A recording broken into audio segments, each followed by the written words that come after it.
Today I'm going to talk about leveraging protocol-driven natural history studies and the importance of natural history studies in the entire drug development process. So one question is, with only so much money, why would a pharmaceutical company spend the money to try and understand natural history study? And I've chosen these examples, and they're quotes from regulators here at the FDA, and I apologize a little bit. This is a little bit FDA-centric focus in some of my talks here. Ann Pariser, who's the director of rare diseases now in a newly created position, said the lack of natural history to characterize the disease process, including the variability and the severity, symptom stability, and outcomes, was highlighted as a problem area in the Institute of Medicine study in rare diseases. Oh, a little bit further. Okay, you don't. And Mark Walton in translational medicine said the lack of understanding of natural history, in his opinion, was one of the biggest impediments to developing, at least in the ultra-orphan space, very good clinical development plans. And also the deputy director of the FDA, Janet Woodcock, has said, in a little bit of a provocative statement for rare diseases, a drug sponsor could be forced to wait 2 or 3 years before beginning a clinical trial before issues and disease progression in rare diseases are understood. And I just thought I'd take a few quotes from yesterday, which I thought were quite good. And Josie Godfrey said what they really wanted at Agnes was good natural history. Pierre Rolette from GSK said to understand the natural history of rare disease is what defines the value of treatment. And I think I liked Carlos best. He said, if you don't know the value of natural history, forget it. So that's just from our panel and our talks from yesterday. So there's 2 ways in which natural history studies can be used, and one that's not particularly controversial, especially in the ultra-rare space, which I'm operating, maybe not quite as much now, at least in Duchenne's muscular dystrophy or cystic fibrosis, for instance, in the non-ultra-rare space, and that's to really and truly understand the disease progression and to guide the clinical trial design. But a much more provocative use of natural history studies as a replacement for the placebo or no treatment arm in pivotal registration trials. So the question comes up, it's the same for small companies, small biotechs that are startups, but also for big companies, and that's where do you get this information? And that's, and I've highlighted 4 parts, and there's some dollar signs associated with that. The published literature, which can be quite cheap, retrospective chart review to identify historical controls, ongoing natural history studies, or what I'm going to talk about right at the end is a industry-sponsored, a sponsored trial we did for prospective, longitudinal, protocol-driven natural history study. So this is a brief slide, and I'll go through this pretty quickly. The literature-based natural history, why not use that? And I think this works for diseases perhaps like type 2 diabetes, but not as many of you are all obviously aware for our diseases. There's different disease nomenclatures. Most of the published literature is single case studies. The reason why they're case studies is that in the absence of treatment, any one catchment area or even disease experts may not have seen a lot of patients to be able to even follow more than a few people or a family over time. So most of the studies that you see are cross-sectional, they're kind of pseudo-longitudinal, you draw inferences about that, but few are very true longitudinal studies. In the literature, of course, you'll have articles from 1923 and 1980 in the modern age, and supportive care changes over time, so it's hard to have a real understanding of what a modern patient in the modern age sort of looks like in natural history. And of course, when you look at the case studies in the literature, there's multiple assessment tools, different ways of examining patients over time, different ways of measuring the assessments, and it's really difficult to cobble together in a comprehensive and coherent story what the natural history of a very rare disease looks like. And I would say up until recently, natural history studies weren't compelling enough for big funding agencies like the NIH or the framework in Europe to fund that. It was always kind of took a backseat to genomics and proteomics. That's changing a little now, and I'll talk about that. But there have been some notable successes. I want to just mention one, a literature-based meta-analysis that BioMarin did in establishing the reduction in phenylalanine levels as biomarkers predicting clinical benefit in PKU led to full regulatory approval. And that was literature-based, and that was something that was, Emil Kakis likes to tell that story, and it really was a success of using the entirety of the literature to establish a biomarker as a surrogate. That, of course, I think works in very few conditions because a lot was known with dietary therapies and how diet affected phenylalanine and outcomes, and he was able to draw on that. But I would say for most ultra-rare diseases, that's just not possible.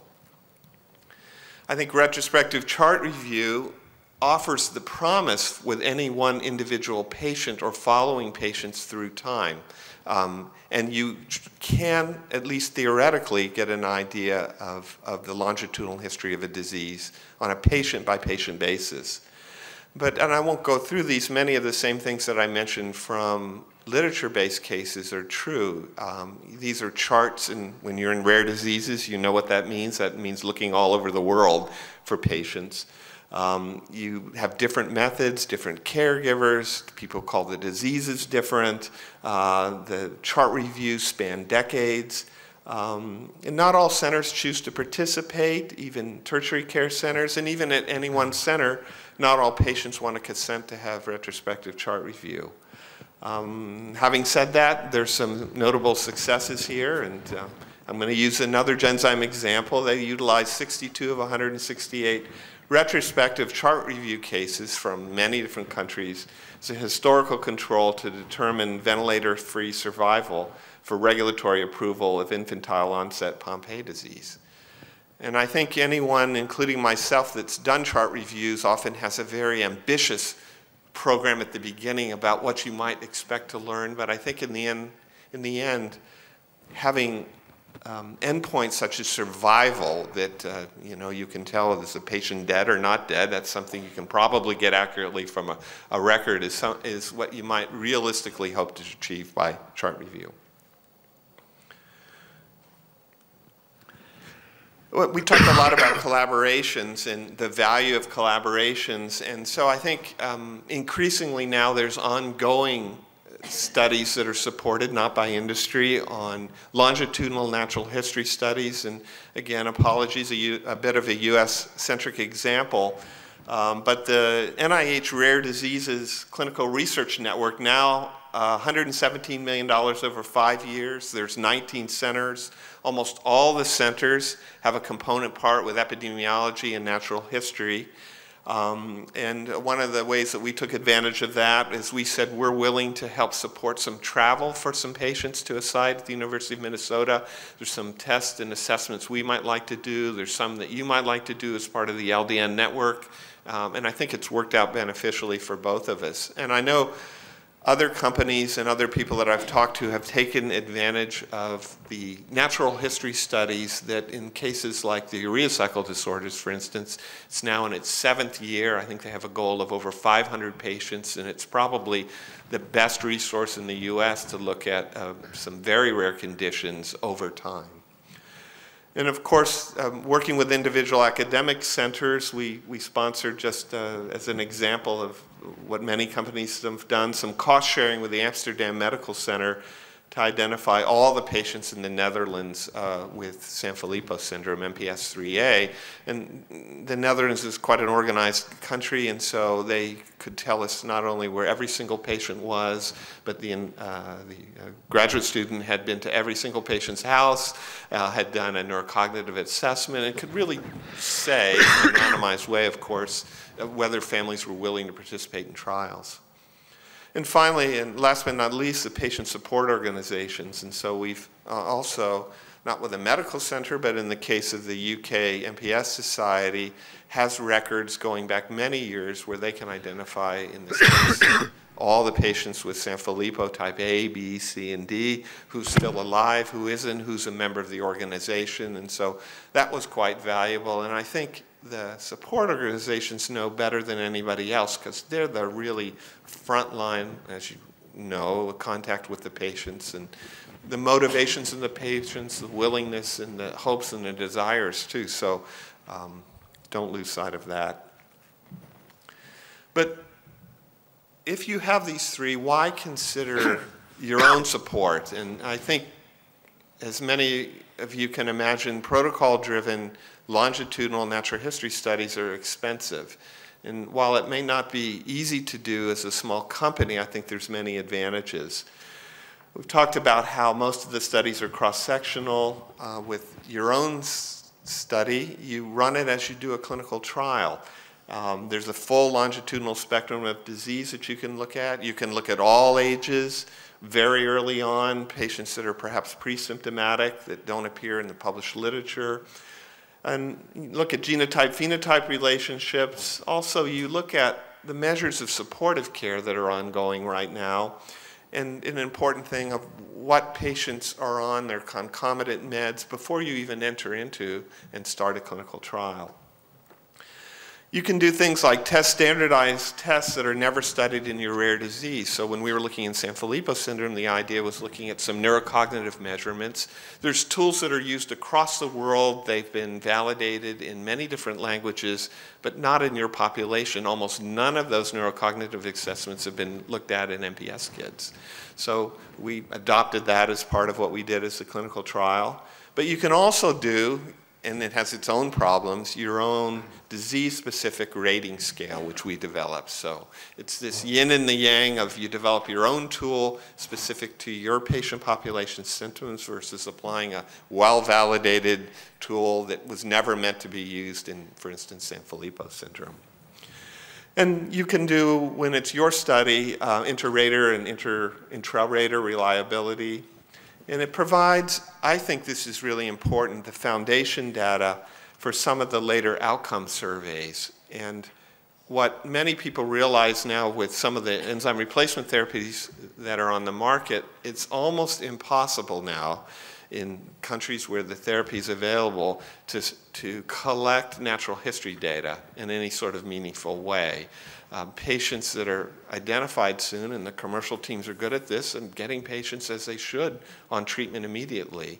You can go to countries where perhaps the therapy is not available, but that maybe doesn't reflect what the standards of supportive care in Western medicine looks like. So I always play the card from the bottom of my deck. Our head of commercial said, look, if clinical won't support these things, I'll do it because we need it commercially later to demonstrate the value of our drugs.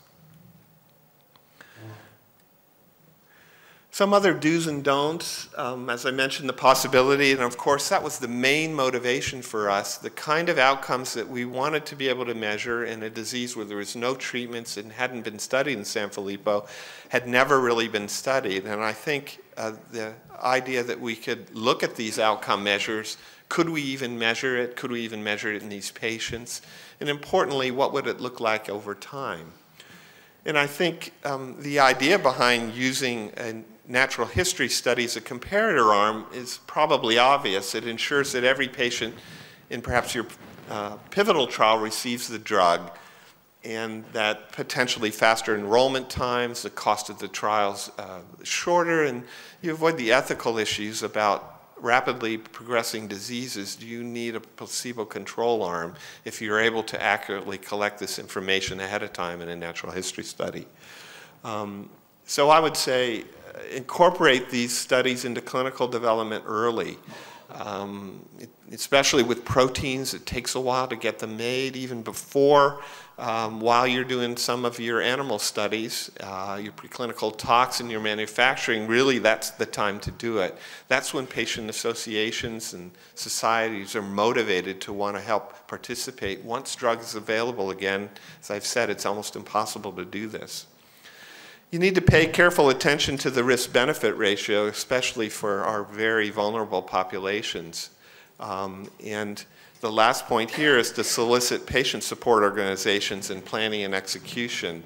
And an example of this is we opened up the natural history study in 3 different countries. In the US, for whatever reason, it flew by the ethics review committees and the local IRBs.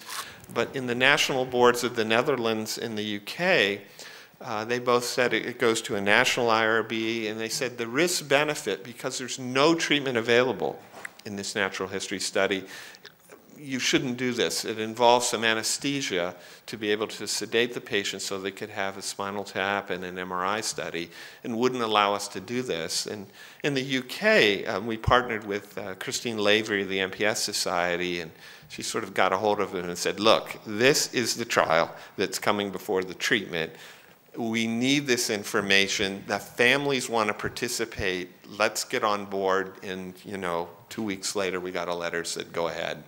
But I think I'd also like to emphasize it took so long to do that in the UK that by the time we had approval to do a natural history study, our treatment trial for intrathecal therapy was available, and no patients wanted to participate because they were sure they were going to be the first ones into the trial, and so we got 0 participation there. Not surprising. Last thing is increasingly in the US, I think with the Office of Rare Disease, Translational Medicine, the new office that Ann Pariser runs there's the opportunity and the encouragement for natural history studies, and the opportunity to come not actually when you have a protocol for a treatment ready, but to come early and talk about endpoints that you might want to measure in the natural history study. And they've actually encouraged that. We've done that as a company in some cases. I wish we've done it in more of the cases, and I think we'll do it in all the cases going forward. So the last couple of slides, I want to just show you an example. There's actual data here. It's not only data, it's data that's unpublished, and I think much of this we haven't presented before. So I won't talk about the details of the individual data in this study. This is natural history study. It's ongoing. It's not fully enrolled. It's fully enrolled, but it's not completed yet. It's a protocol-driven natural history study for Sanfilippo syndrome. You have to obviously have the diagnosis. You had to have a calendar age above a year of age and a developmental age above a year. We collected baseline 6-month and 12-month treatment. We measured a lot of different things, but I'll just talk about development quotient, the neurocognitive status of the patient as measured by an IQ or a DQ, brain imaging, and cerebral spinal fluid markers. And the rationale was really to understand the disease better, but it really was in anticipation of measuring some surrogate endpoints we would use in a pivotal clinical trial. And here's one of the dirty little secrets about doing this. I think in the past, people doing natural history studies said, well, we'll just pilot a few things, we'll get started, we'll see what we want to do. If we want to change this 3 times in the course of a natural history study, you can do it.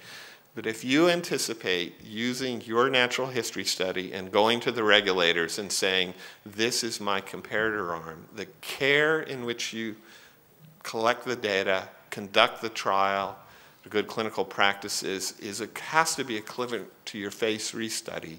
It has to actually be done with much more care than perhaps some of your exploratory trials that you might do early on, if you have any hope of being able to use this as a comparator arm. I won't say too much about Sanfilippo. It's an autosomal recessive disorder. It's in the ultra-rare category. The clinical features are overwhelmingly neurological. Because patients don't have funny-looking dysmorphic features, often there's this diagnostic odyssey before they're actually diagnosed, and you'll see where that presents a problem later. There's a couple of phases. There's the confusing phase where patients start to lose some developmental milestones. Then there's a severe phase where they're behaviorally quite agitated, problems with sleep disturbance. And then there's the final quiet phase leading to progressive dementia and death in the early teens and the 20s. And it's caused by an accumulation of GAGs, glycosaminoglycans, in this case in the brain. And it triggers a poorly understood pathological cascade, which I'll talk about a little bit later, that leads to the primary CNS symptoms. So each of these slides illustrates just some different principles here. One of the things that's a challenge for us in this is in the hope of conducting a global trial. The idea that you could measure neurocognitive function with very specialized tests, 3 hours worth of examination, different languages, how to standardize this across countries is going to be a challenge for us, and we accepted that. But there's one patient-reported outcome that's used in every country. It's been validated. It's now in its second version called the Vineland, and a parent fills this out with the help of a person right there when the child first comes in. And what we found here is that the correlation between the 3-hour difficult-to-measure tests by the neuropsychologist and the parent-reported outcome was an R value here of 0.96, and so we were quite astounded by that. We thought parents would naturally say their child was better than they actually were, but they were actually quite accurate. And so it gives us hope that we might be able to use this test, which many people can do. It's easy to do as part of our supportive endpoints in a clinical trial. A lot of sort of anecdotal case histories. People don't know how quickly the disease progresses. But one of the interesting things, and this is sort of classic Sanfilippo syndrome, patients decline very rapidly. They lose about 1 IQ point a month. And so this points out how quickly you need to be able to do this. You go from a normal IQ over 5 or 6 years to basically a demented state. And so it leads to the ideas, like in all of our enzyme replacements or therapies, you need to get in early, and especially with the brain. But one of the interesting things we didn't quite realize, we had heard about it, is there seems to be 2 categories of patients, those that progress quite rapidly and those patients that are diagnosed after the age of 6. And these little arrows are some longitudinal values. We don't have longitudinal values for all of our patients yet. These patients actually, it looks like they're increasing a little bit, but they're staying the same. They don't change, whereas these patients longitudinally that are diagnosed before the age of 6 progress very rapidly. This is another way of plotting the data that I think is important. As a patient normally, or a person normally ages, they gain skills and they gain a mental age. So this line here is your normal curve. A patient with Sanfilippo is normal up to about 25 months. There seems to be a plateau period for about 2 years. And then after that time, they start losing skills. So gaining skills like a normal child, maintaining skills, and then losing skills. But when is this curve, this inflection point? That's about age 2.5. Now, when is the average child across the world diagnosed, or at least in Western societies? It's age 4.5. So that really was an eye-opener. We sort of knew this, but this is what we learned from a natural history study. A patient is diagnosed in most cases here, but this is when they start losing skills.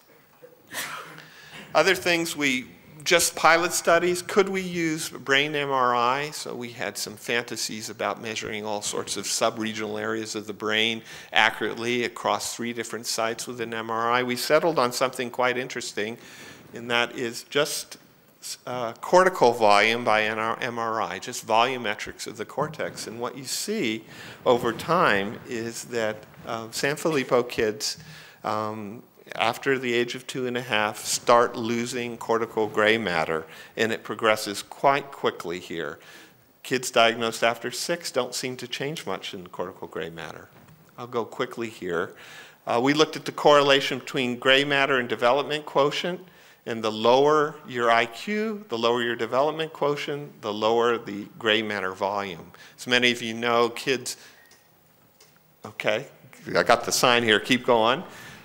Here's just 3 more slides. Baseline cerebrospinal fluid GAGs are similar in siblings. And here's 2 kids here.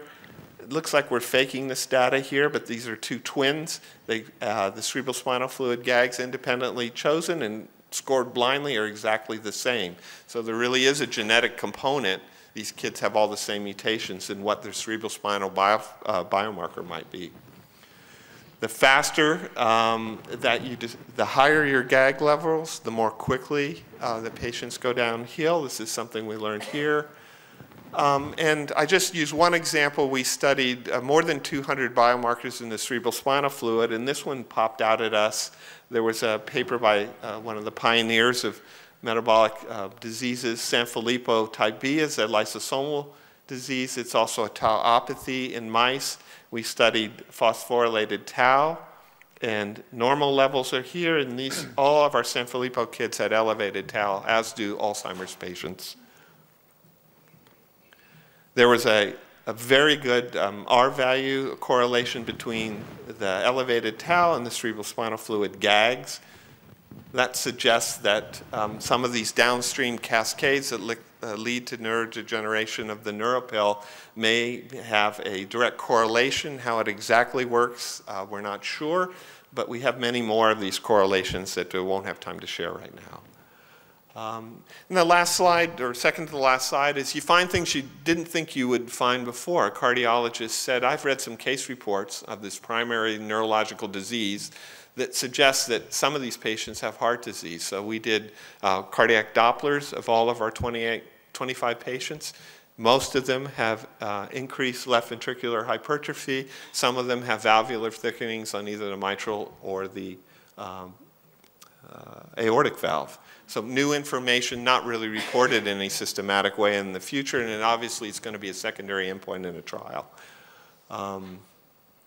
So the final conclusions are kids with classical MPS III, diagnosed less than 6, experience neurocognitive development arrest at 25 to 30 months.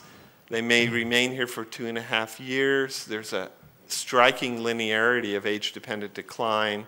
Brain gray matter volume exhibits the same decline, and CSF GAG levels in untreated patients are relatively consistent over time. And some of these exploratory markers, which I haven't had time to talk about, may provide some additional clues to the brain pathogenesis.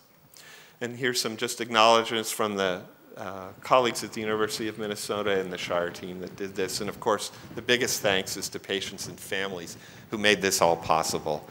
And one last thing I'd like to say is that we designed the trial as a 12-month trial. We thought that's enough for families, you know, with no treatments, that we probably couldn't ask them to do anymore. They all said, let's keep going.